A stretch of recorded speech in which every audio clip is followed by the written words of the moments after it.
全然まあでちょっとだけだよ本当に。で5ミリです。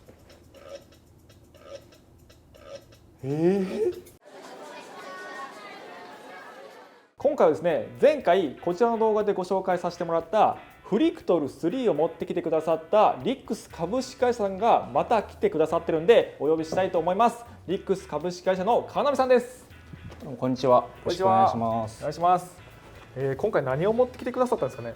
今回、紹介させていただきたい商品はですね、こういうお得意っていう商品で、お得意、はい、遮音吸音パネルになります。遮音吸音パネルですか。なんかただのねマットみたいな見えるんですけど、これが遮音と吸音してくれる。そうです。はい、なんかすごい実験道具がまた出てきましたけど、これはどういった実験なんですかね。遮音性能を見るちょっとテスト機になります。一般的なですね、こういう、市販で売っているようなウレタン系の素材と弊社のやつを比較して、ここからスピーカーから音を出して、ここで遮ることでどんだけ音が下がるか、音圧が下がるかをちょっと見ていただくようなテスト機になっております。で、ここにデシベル計も用意して、実際に音を見ていくってことですね。そうですね。はい、じゃあ早速音を出してみます。まずこれがもう何もしてない状態の音になります。どれくらいいってますかね。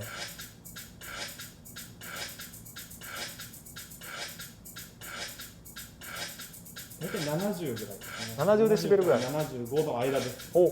結構うるさい。でこれを一般的なホームセンターで売ってるようなウレタン系の吸音材ですね。吸音材。これ遮音機能がないということですもんね。あまりないということです。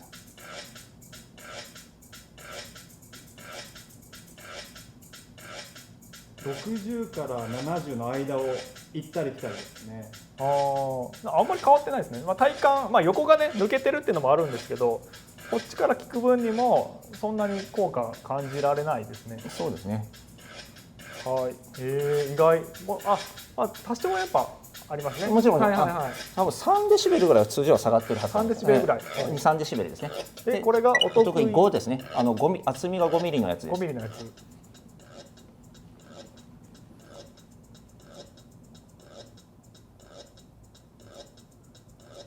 大体42から46の間です。すごっ。薄い割に20デシベルぐらい下がりました。そうですかね。今計算するとそんな感じ。体感もすごいんですけど、横から抜けたりしないもんなんですね。ちょっとは形状上ちょっと抜けてるとは思うんですけど、それなりに。すごっ。薄い割にというのをちょっと売りにしてます。はいはい。これ音量とか一切いじってないから本当にマジのレビューです。すみません、もう一つですね、厚みが20ミリのこれは受注生産品になりますけど、もっと厚みがすげえ。そうですね。こんな静かなんですか。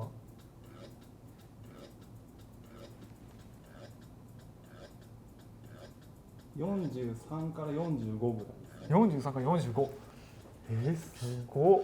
25デシベルぐらい下がりました。そうですね。もともとの暗騒音も40前後あるんで、多分そこそここれで下がってるんじゃないかなと思います。すごいですね。パネルとしてはですね、遮音も吸音もそこそこの性能を持っているというのが薄い割にというのはなんか細工してないですよね。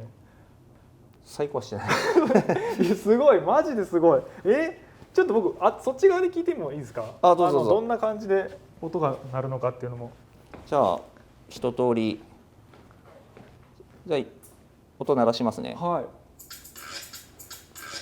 普通にうるさい。もうパンパンパンっていきますね。これが、市販品です。全然ちょっとだけだよ本当に。で5ミリです。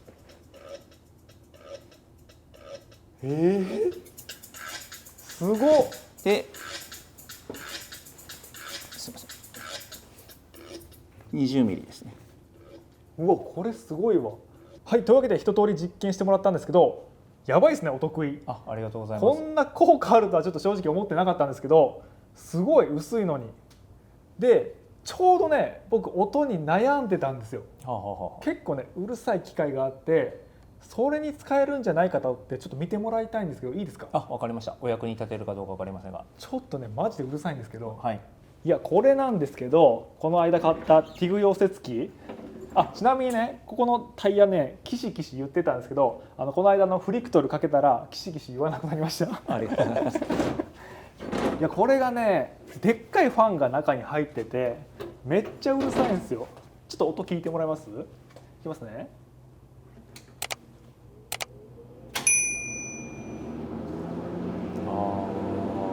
大型冷蔵庫とか業務用扇風機ぐらいの音がこの距離なんで結構ね耳にきちゃって、できればね、なんか囲いとかでやって、静かにしたいなと前から思ったんですけど、完全に塞いじゃうと壊れちゃいそうだし、ちょっとね悩んでるんですけど、なんかちょっとそうですね。今どのぐらいの周波数の音が出てるのかとかちょっと調べますね。はい、お願いします。今ですね、やっぱり 200Hz ぐらいのところにピークが来てるんで、はいはいはい。音としては低い周波数。ですね低音ってことですね。そうですね。はいはいはい。これはなかなかですね、低音の方が音の対策は難しいんで、あとちょっとこういろいろ見ると、この開口部、通気口のところですか？そうですね、はいはいはい。開口部、通気口のところのですねから音ってもう音漏れってすごいんですよ。音の基本、遮音とか騒音対策っていうのはもうとにかく密閉することが音対策の基本なんで、この辺、これはもう冷やすためにガンガン通気口から空気が入って空気を出すようなで、中を基板を冷やすような感じになってると思うんで、なかなか騒音対策的な難易度はかなり高い方になります。難しいですか？はい、やっぱりそうっすよね。いやこれがねものすごいでかいファンが入ってるんですよ。僕もね開けて初めて気づいたんですけど、本当にねでかい、もう本当扇風機ですよね。本当ですね。このファンをここから吸気させて下に向かって、冷却するような構造になってるんで、ここをもう開けざるを得ないというか、そうですよね。そういう構造になってますもんね。この通気口から空気取り込んでですもんね。そうなると、ここからの音漏れ、音の発生源も多分ここだと思う。一回ちょっと動かしてもらっていいですか？はい、いきます。ちょっと危ないんで。はい。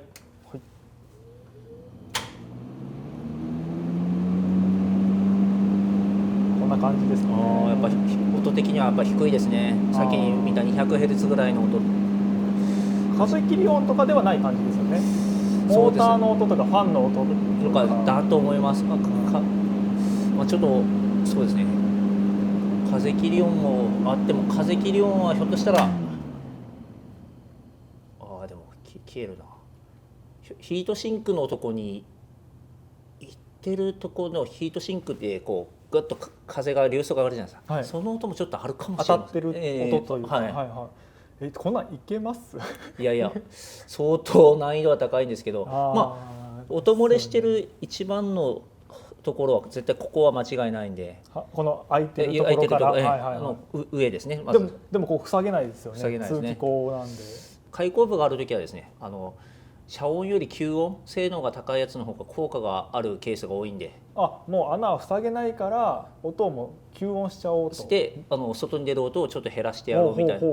それでちょっと吸音性能が高い弊社ちょっとまだお得意 AC っていうタイプが、すみません、ちょっとカタログここにあったんで、ちょっとこういうやつなんですけど、遮音というより吸音性能が高くて、同じ 20mm でもお得意20より吸音性が高くて、厚みが取れるとあんまり低い周波数って吸音も難しいんですけど、50mm ぐらい取ると吸音率もかなり上がるんで、こういうのと組み合わせて、お得意20もちょっと使ってみたいんですけど、ちょっと何らかの手を考えて、また豚骨さんに別途提案させてもらいたいと思います。わかりました。これいけたらマジで嬉しいですよ。本当に溶接する距離もとこも近いし、でもう音的にも心地いい音じゃないから本当に困ってたんですけど、これでね通気性もあって静かになってくれたらマジで嬉しいです。長時間使うものだし。本当になんとかいや私もこれはうまくいったら面白いんで、さっき音の対策で低い周波数ってかなり難しいのと、こういった開口部がある通気口があるやつの対策ってかなり難しくなる、難易度が上がるんで、その辺の組み合わせでうまくいくかどうかちょっと私も楽しみというかやってみたい内容になってます。ぜひお願いします。すみません、はい、よろしくお願いしまお願いしす。ます。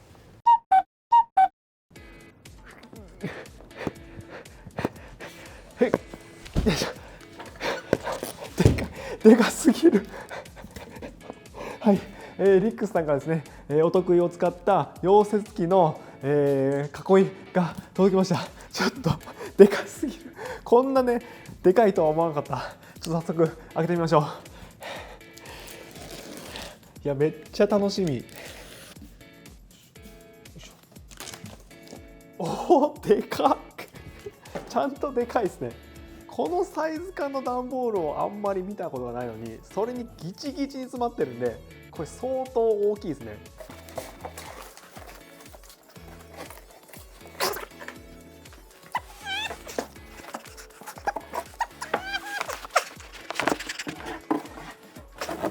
おお、すげえすげえ。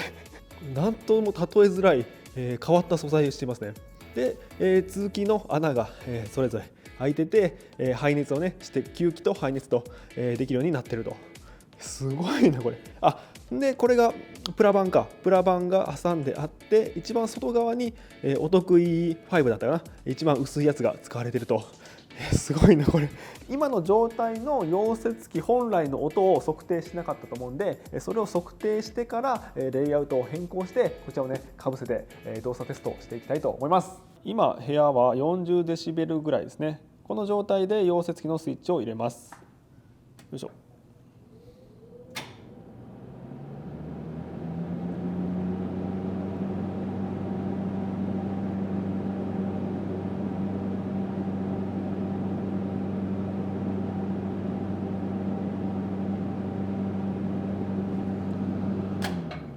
はい、だいたい70デシベルぐらいになったんで、30デシベル、溶接機の電源を入れただけで30デシベルぐらい、音量が上がったということになります。よいしょ。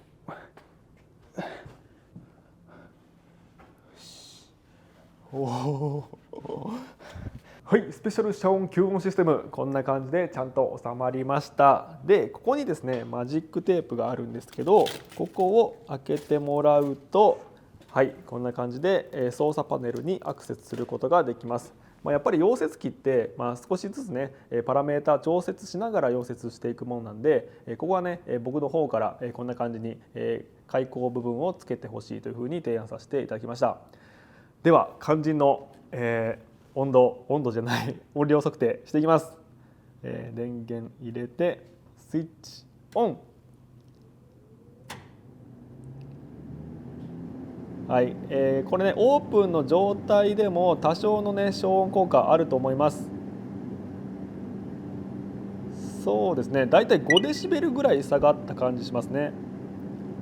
ではこれを完全に閉めるとどうなるか。おお、あ、もう全然違う。あ、すごい8デシベルぐらい下がりましたね。これ結構体感ね結構ありますよ。このスピーカーで伝わってるかはちょっと分かんないですけど、このマイクのね性能とかもあるんで、7デシベル、これすごいな。今ですね蓋を完全に閉めた状態で数十分ほど溶接テストを行ってみました。このねトーチを置く台をちょっと長すぎたんでねちょっと作り直したりとか、こんな感じで溶接テストを行ったりしてみました。で溶接中は特に問題なかったんですけど、この機内がどうなってるかちょっと分かんないんで、そこら辺も調べてみようかなと思います。はい、やっぱりね音はちゃんと静かになってるような感じはするんですけど、やっぱり温度ですよね。こう周りの涼しい、季節的にね冬なんで有利ってこともあるんですけど、非常に涼しいですね。逆になんか排気とともにこう機内が冷やされてるのかもしれないですね。排気熱がうまく外に逃げない分、この中が涼しくなってるような気がしますね。いやすごいなこれマジでめちゃくちゃいいぞ。ちゃんと静かになるし。はい、いかがだったでしょうか。正直なところ川波さんが最初に持ってこられた時はうさんくさい商品やなって思ってました。ただですね、いろんな実験をね重ねていくうちにマジでねすごい商品だと思いました。数字で言うと、溶接機の音、アイドルの音を8デシベル下げるっていうことだったんですけど、これだけ穴が開いてて8デシベル下げるってマジですごいと思います。もう全面穴開いてますからね、横前後上で下に関してはもうすっぽり抜けてるわけですから、この状態で8デシベル下げるのは本当にすごいと思います。特にね今回重低音で、多分音詳しくないですけど難しかったと思うんですけど、無理難題に今回挑戦いただいて本当にありがとうございました。で今回のね使い方に関してはパナソニックさんにちょっと意見を伺ったとかそういったものでは一切ないので、真似される方は自己責任でお願いします。特にこういった精密機械っていうのはこの熱気をどうやって排出するかっていうのを考えて設計されていて、壁からね何センチ離してくださいねみたいないろんなね規定があるので、それをね全部無視して今回作ったんで、真似される方は本当に気をつけてください。で、僕、個人的な意見としては、寿命を早める可能性はあるんですけど、あくまでもこれ実験として本当にどういった効果があるのかっていうのは本気になるので、それが知れるっていうのは結構大事なポイントでもあるし、特にねグラインダーとかよく使うので、その粉塵が機械の中に入りにくくなってるっていうのは、別にそれはそれでメリットかなと思うんで、自己責任でやってますと。でやっぱりねリックさんってメーカー商社さんなんですね。でこんな感じ、まさに本当にこんな感じでお客さんからちょっとこういうのできないですかみたいなお問い合わせをいただいて、ちょっと無茶ぶりされることも多分あると思うんですけど、それに頑張って答えていくっていう企業さんなんで、もしねこういういろんなこと悩みがあってやってみたいとお願いしたいっていう企業さんいらっしゃいましたら、概要欄の方にリンクを貼ってますので、ぜひお問い合わせしてみてください。で今回ご紹介させていただいたリックさんのお得意5、板厚じゃない5ミリ厚みが5ミリのタイプの方は、桃太郎さんで、販売されているそうなんで、そちらの概要欄も、貼ってリンクも貼っておきますので、概要欄から見てみてください。というわけで今回の動画が面白かった参考になったという方いらっしゃいましたら、グッドボタンとかチャンネル登録をよろしくお願いします。あとコメントも、ちゃんと見てますのでそちらもお願いします。ご視聴ありがとうございました。